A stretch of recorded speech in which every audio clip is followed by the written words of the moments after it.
On reprend la déambulation avec le galériste Pierre-François Wallet. Pierre-François, tu nous emmènes à l'atelier de Stephen Scofield et de Michel Degnaud, qui est situé juste à côté de ta galerie au 21-26 rue Rachel Est. Qu'est-ce qui a motivé ton choix de nous faire découvrir ce lieu?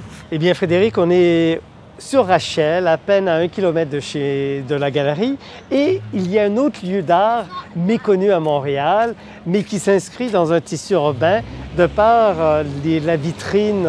Donc, ce projet de Stephen et de Michel, c'est vraiment d'amener de l'art au niveau du piéton, de la personne qui se balade, et, de cette façon-là, on découvre de l'art contemporain dans un lieu comme sur le bord d'un trottoir, une autre belle vitrine à Montréal. Alors, il y a plusieurs lieux comme ça à Montréal qui ont des vitrines, hein. On peut penser à la centrale sur Saint-Denis, Saint-Laurent, où j'aurais pu vous emmener. Mais là, je me suis dit, c'est sympathique parce qu'au-delà d'être une vitrine sur l'art, c'est aussi leurs ateliers d'artistes. Alors donc, c'était aussi arriver dans leur univers comme artiste. Alors Pierre-François, on est arrivé au 21-26 Rachel Est.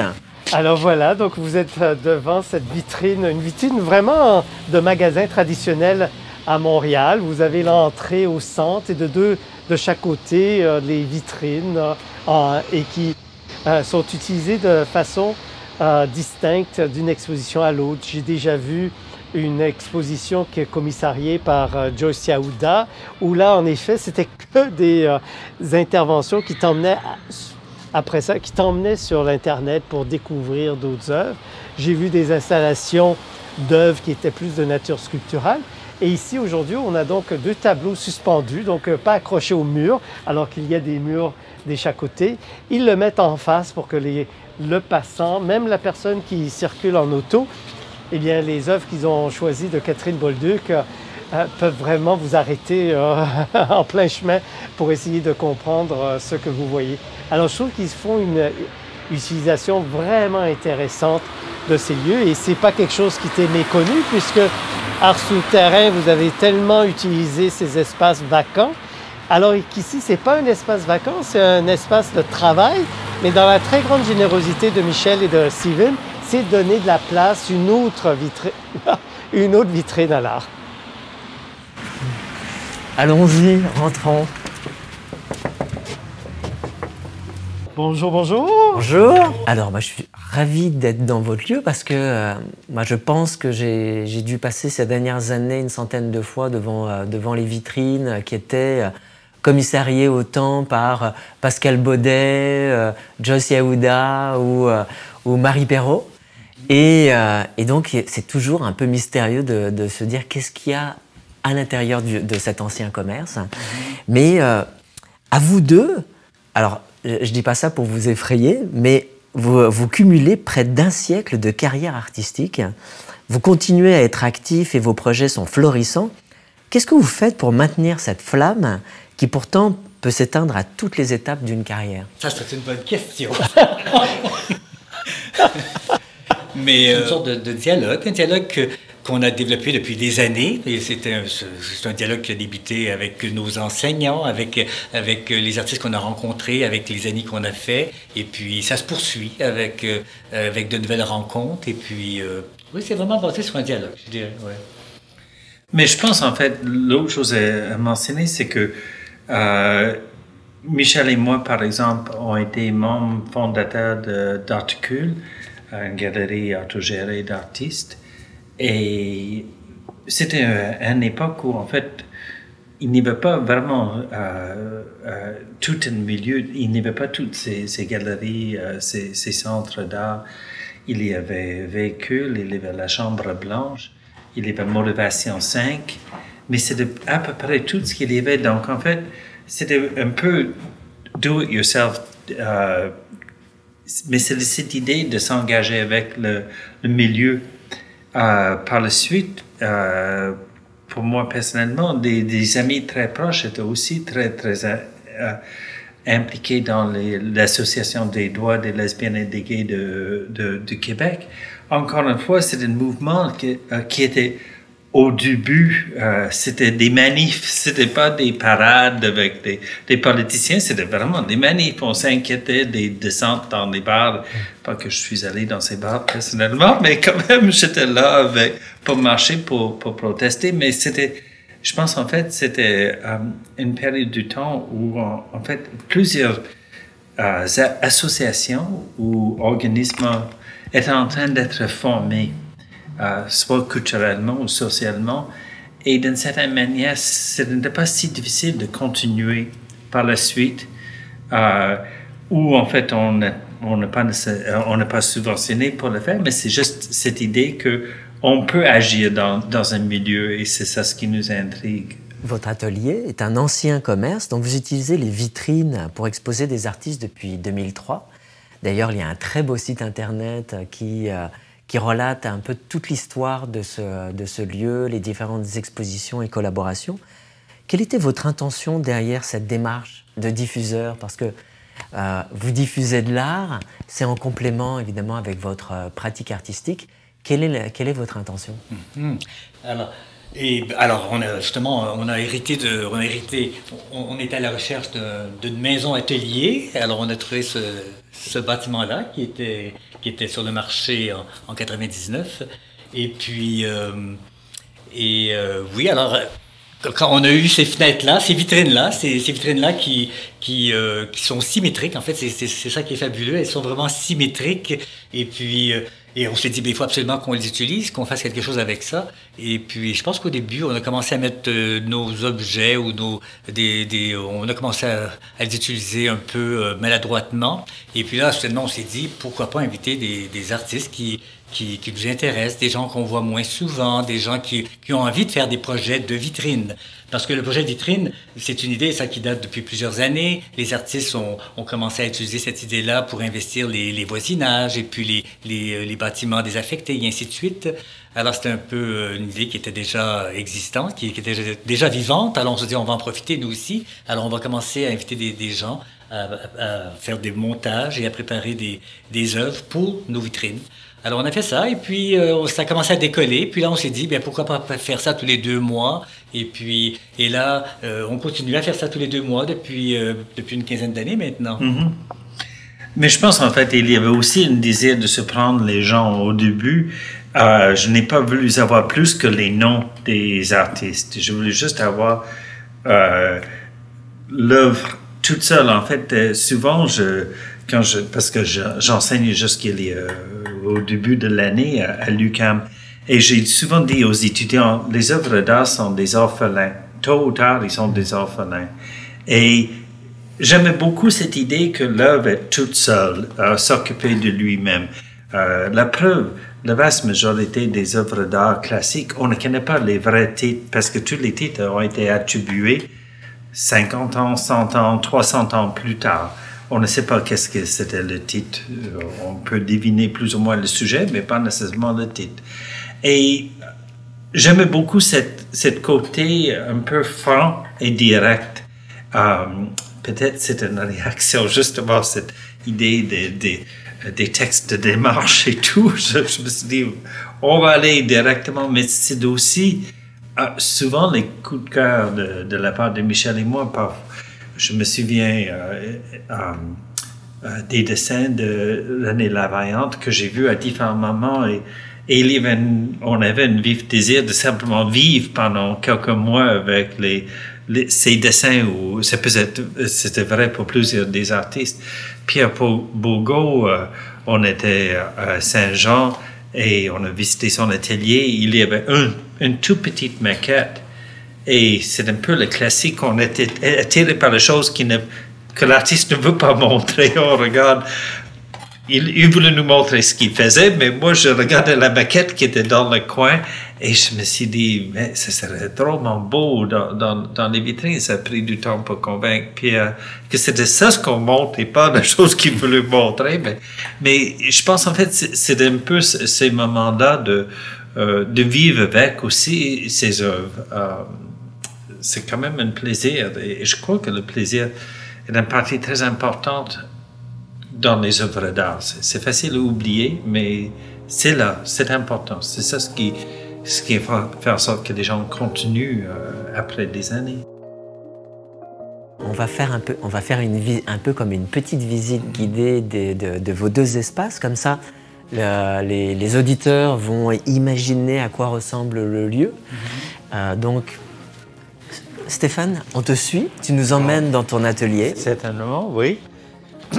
En fait, mon atelier est plus en 2 étages, parce qu'ici, c'est la partie plus propre.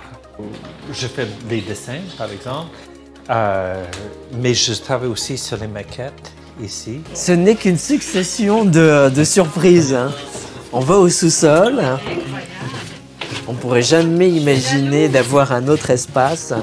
Donc, il y a les moules ici. C'est les tout petites moules, l'élastomère.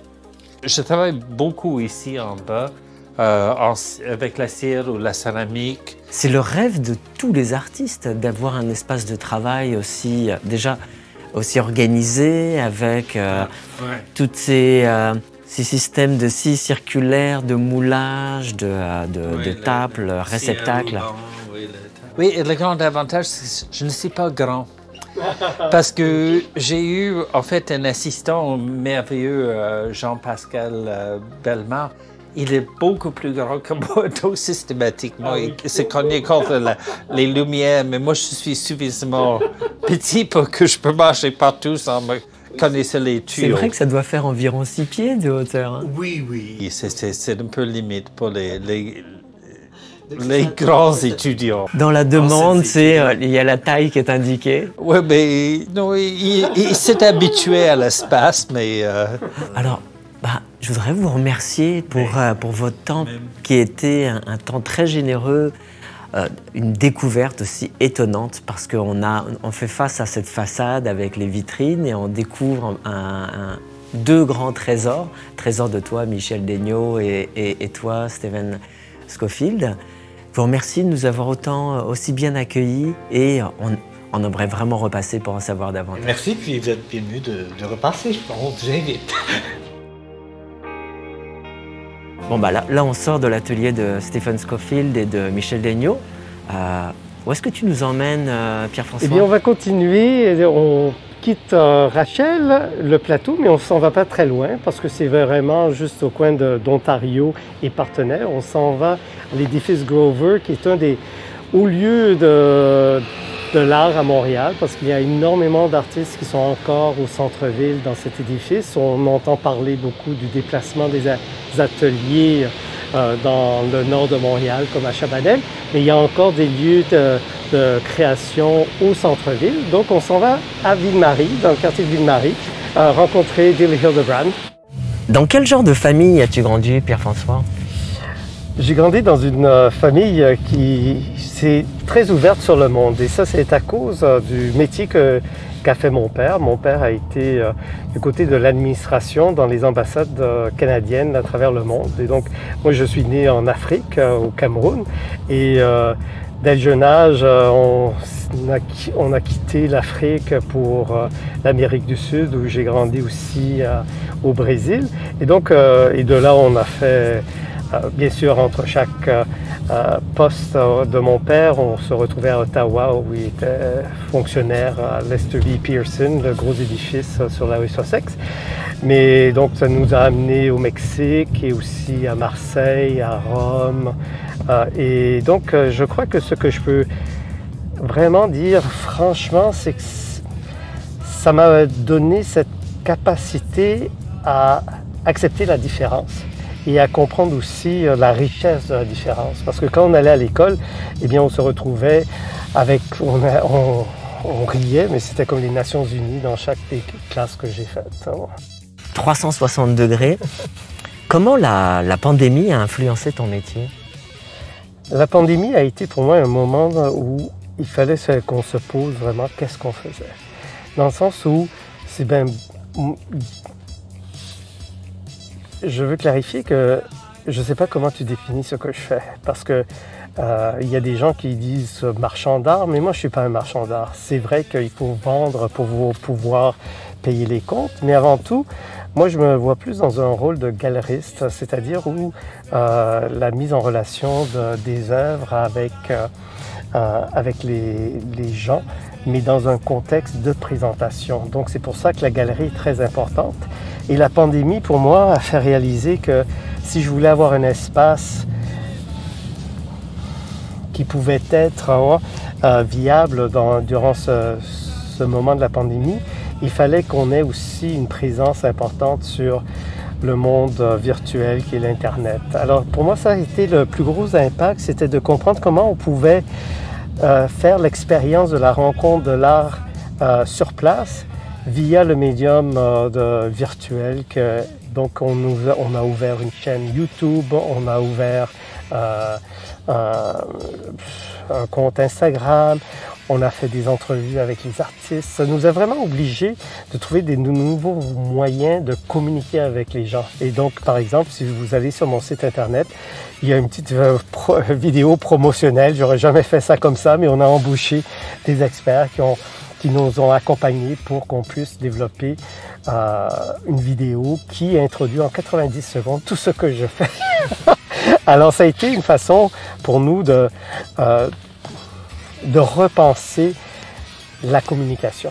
Mais aussi, ça a aussi validé le choix que j'ai fait de quitter le Belgo où j'étais au 2e étage pour me rendre sur la rue Rachel avec pignon sur rue, parce que même durant les fermetures des commerces, nous étions capables de programmer des expositions en vitrine. Donc, que ce soit durant les couvre-feux ou les gens qui se baladaient avec le chien ou durant la journée, il y avait des expositions qu'on faisait, des mini-expositions.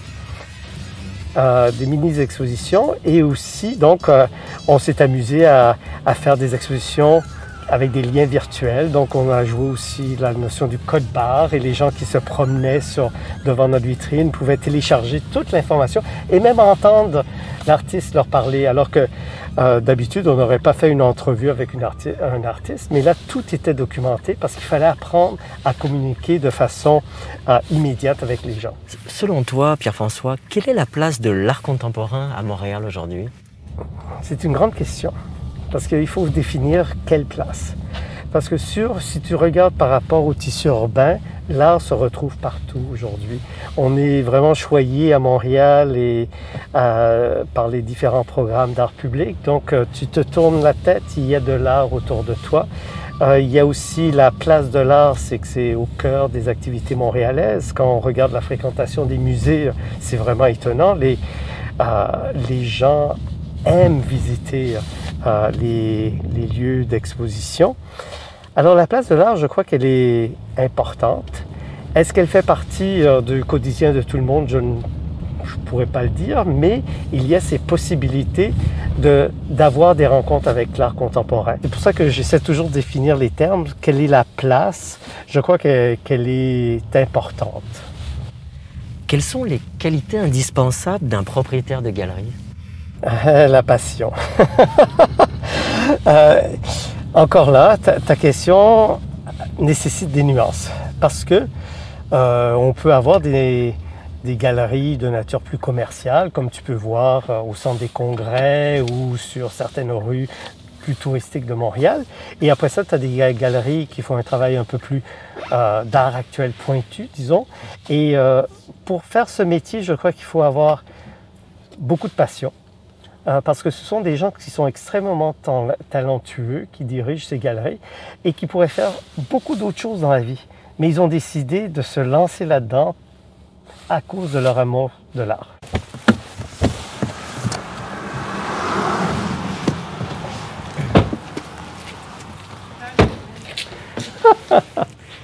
Donc nous voilà sur la rue Partenay.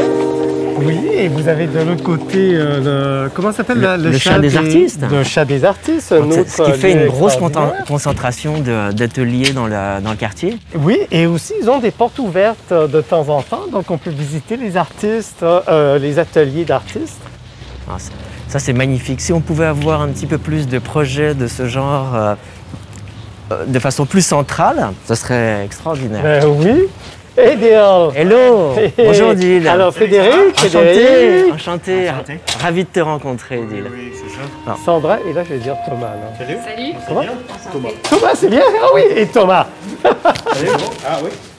Hey, how are you? Good, how are you? Good, good, good. Right, maybe elbows is the right. Well, I'm still like Ah, les artistes. very gooey. Huh?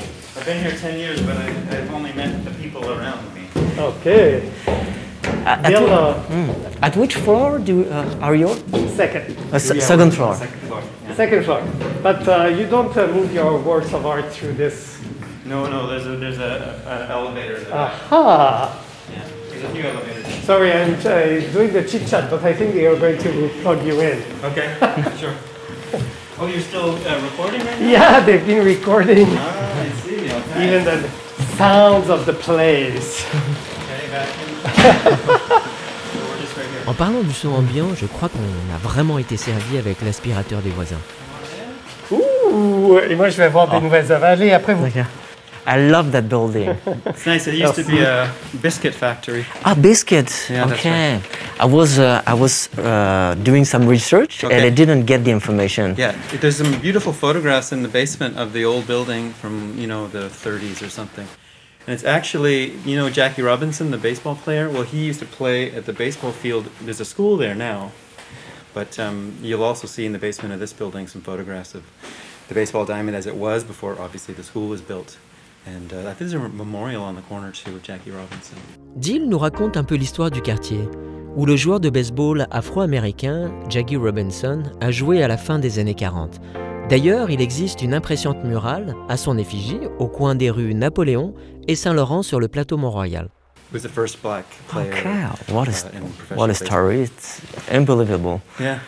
And It's- do you know how many art studios there are in the oh, building? gosh. I mean, there has to be a couple hundred, probably. Oh, okay, that's huge. Yeah, there's all kinds of. There used to be a lot more painters than maybe there are now, or contemporary sort of visual artists. But now there's more people who work in that theater or in design, or I think also internet companies, things like that too. So it's shifted over the 10 or so years I've been here. Nous avons conduit l'entrevue en français et avons fait le choix de laisser les réponses de Dill en anglais. Nous croyons que cela souligne le caractère linguistique particulier montréalais. Comment te présentes-tu à quelqu'un qui ne te connaît pas?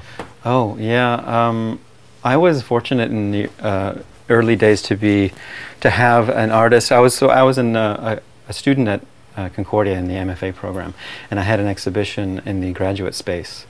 And I think what happened was that the story I heard is that Geneviève Cadieux saw my show, and she mentioned it to her gallerist René Blouin.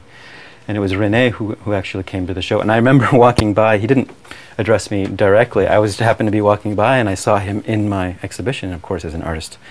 And I was very curious to see what his his reception of it would be. And then, he left. And then at some point later, I can't remember exactly, but was it an email I received maybe from Pierre-François? I think René had spoken to him about the show, thought maybe Pierre-François might be interested. Because I think maybe at the time René's, the kind of things that he was doing in the gallery didn't quite fit with what I was doing. But I guess he thought it was interesting anyway. So it was through Geneviève and René, actually, who sort of facilitated my meeting Pierre-François. And then he just reached out to me. And then that was how that started, yeah. Quelle est ta relation avec Pierre-François Ouellette et quelle est la raison pour laquelle tu as choisi de collaborer avec lui? In terms of a relationship, I mean, it's a creative relationship where I make work. I do the things that I'm interested in, and then we have conversations about that work. And then, Pierre-François has an interest in ideas, and so that's really the foundation of our relationship. And we discuss the things that I'm doing with respect to those ideas, and then we decide on doing something, whether that be an exhibition or we've done a few monographs, or we've collaborated on a few printed things, and we go to art fairs together and things like that. So yeah, it kind of springs out of the work that I'm doing, and then we sort of see if we can kind of get a conversation going in the context of an exhibition the typical thing. Frédéric, si je peux intervenir aussi, ce que je voudrais dire, c'est que finalement, il faut comprendre que beaucoup d'artistes ont une trajectoire linéaire. Ils travaillent de façon vraiment sur un thème et ils explorent. Ce qui m'a étonné dans ma relation au fil des ans avec Dill, c'est que Dill travaille, comme il disait, sur des concepts. Et à un moment donné, il peut avoir des revirements radicaux. Alors donc, j'accompagne finalement son travail, que je dirais qui est au niveau pictural, un travail de recherche en création. Donc, il fait vraiment de la recherche-création et j'accompagne la vision et ses recherches qu'il est en train de faire. Et lorsque tu as découvert son travail, qu'est-ce qui a créé ce déclic d'intérêt et cette volonté de lui offrir une première exposition? Eh bien, dès le départ, la galerie s'est intéressée sur les questions de la représentation et Dill offrait à cette époque-là une façon de travailler le paysage. Et on ne savait plus si on était dans un environnement factice de théâtre ou si on était dans la réalité. Et en plus de ça, il faisait des belles citations savantes.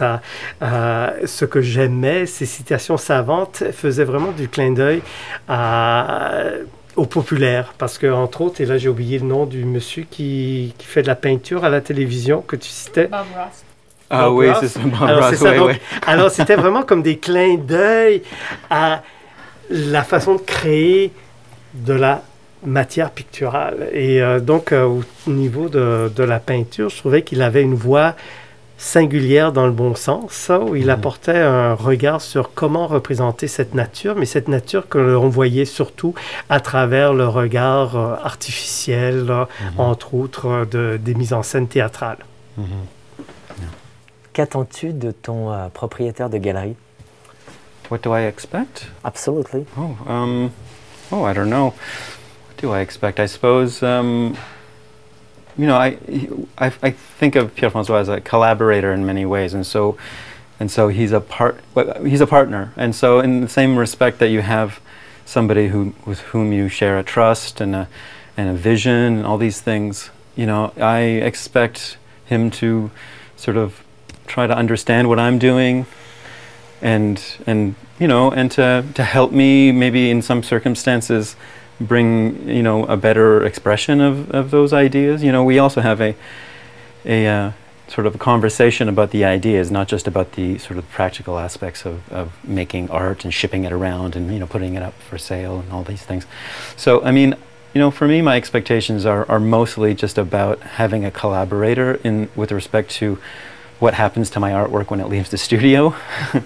You know, that's where I really, you know, for me, his expertise and his knowledge and is really invaluable to me. I don't think I could really get my work out there without somebody as capable as him. Pour parler de ton travail, tu es centré autour de la construction de l'image. Tu t'inspires de l'échelle et des structures architecturales. Qu'est-ce que ça veut dire? Yeah, so, you know, I started as before I actually entered into the graduate program where I started making the sort of work that I introduced to the world with Pierre-François all these years ago. I was working as a set painter in a theater for many years. I was you know, painted many backdrops and set pieces and things like that. So for me, you know, my early inspiration was around these issues of the theatrical image. And what does that mean? We mentioned earlier about Bob Ross. You know, I liked him because his work kind of, in a sense, domesticated wilderness in a way, and sort of brought this kind of scary concept of the wild into a context where we could sort of see it simplified, and sort of takes the menace out of it. So I liked this idea of using the kind of the theatrical sort of things that I learned with respect to how representation can be created in this way, to sort of explore the idea sort of more broadly. So for me, architecture and nature are these two things that stand apart from each other, but then also integrate in many ways as well. So I like how, you know, it's almost a binary relationship, whereas architecture is the sort of the cocoon that we build around ourselves to protect ourselves from what we can't really foresee or understand, which is represented by wilderness. So for me, the whole thing really centers on this sort of collision of the two worlds and how we sort of frame that relationship with ourselves to the natural world. And I think the way we frame ourselves is with architecture. Yeah. Pierre-François, est-ce que tu veux justement nous donner un peu ta lecture du travail de Diehl? Alors, au-delà de ce que je disais précisément au sujet de la façon dont il travaille sur la représentation et la construction de l'image, il faut dire que dans le travail de Diehl, et c'est ça que j'essayais de mentionner, c'est qu'il y a des phases à travers des moments de recherche-création qu'il fait. Donc, quand on regarde ce avec quoi on travaillait et collaborait en 2006, déjà 16 ans, eh bien, il y a eu différents moments qui ont ponctué sa recherche-création. Et donc, entre autres, Diehl a même signifié cette brisure en nommant toute une série qui s'appelait Back to the Drawing Board. Donc, on retourne à l'étape de réflexion, de création. Et ensuite, il a poursuivi. Et là aussi, en ce moment, on est dans un... Pour moi, et je crois que Diehl, tu vas partager cette impression-là aussi, on sent pas un retour, ben oui, un retour du balancier après un certain nombre d'années où tu as travaillé sur, encore là, les couches et les surfaces, mais en matérialisant ça, en peignant ou en faisant du flocage sur des plaques d'acrylique que tu assemblais en sandwich. Là, tu reviens à ton amour de l'huile sur la toile, où là, tu joues avec tous tes moyens, le trompe-l'œil, et où tu diriges le regard du visiteur qui ne sait pas s'il y a une photographie que tu as juste collée et peint dessus, ou si c'est vraiment un travail de grande minutie où tu as reproduit une photo pour ensuite la détruire par tes couches successives. Ouais. Alors donc, il faut voir le corpus de Diehl avec ses différentes période de recherche-création. Ça serait bien qu'on puisse décrire un petit peu le lieu. So yeah, my studio it's very high ceilings, which I chose because I wanted to have just to feel not like I was not closed in. I have my main place of working, which is the sort of the largest part of the space and the most light in here, and then I have these sort of side spaces which function as storage. I have a mezzanine where I was saying earlier, my wife works up there. For me, I wanted to set up a sort of environment that I could spend a lot of time here. I know some artists, they come in and they don't, they'll have just the work and then the table where they have their materials, and it's just they go there to do that only. I kind of do everything here. I have a sort of an office area and a kitchen area. So I do all of my my writing here and all my, a lot of the reading that I do and anything sort of around the work that isn't the actual making of the work. I sort of set myself up here to do that as well. So, and then there's many ideas that get layered on top of. So that, for me, that requires a certain amount of meditation and careful study. So making a studio that's comfortable to be in for long periods of time works in that. In favor of that. Diehl, it was a pleasure to meet you and to see your absolutely amazing place. And I would love to see when it's done, when your painting are finished. So I will go to Pierre-François Ouellet Gallery to see the result. And I would like to thank you. And Pierre-François, nous allons nous quitter là aussi. Ça a été vraiment un parcours incroyablement riche. Je te remercie. On va se revoir très bientôt parce que tu as une actualité toujours très abondante à l'intérieur de la galerie. D'ailleurs, on retrouve toutes ces informations sur ton site internet pfoac.com, mais aussi sur Instagram. Même chose, pfoac. Non, malheureusement, il y a quelqu'un qui avait déjà ce nom-là. Une dame qu'on a essayé de racheter. Alors, c'est Galerie Péfoac.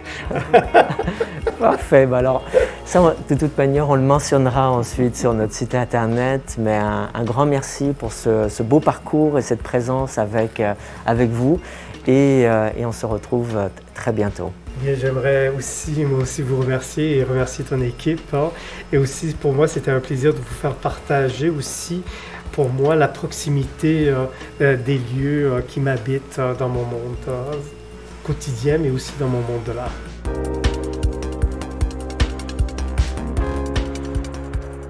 Les coulisses de l'art, c'est fini pour aujourd'hui. On se retrouve pour un prochain épisode. Ce podcast n'aurait pas été possible sans la collaboration précieuse de Sandra Saint-Hilaire et Thomas Floquet. Merci à toi Frédéric de nous avoir guidés à travers les coulisses de l'art. Et surtout, merci à nos charmants invités Pierre-François Ouellette, Michel Daigneault, Stephen Schofield et Dill Hildebrand.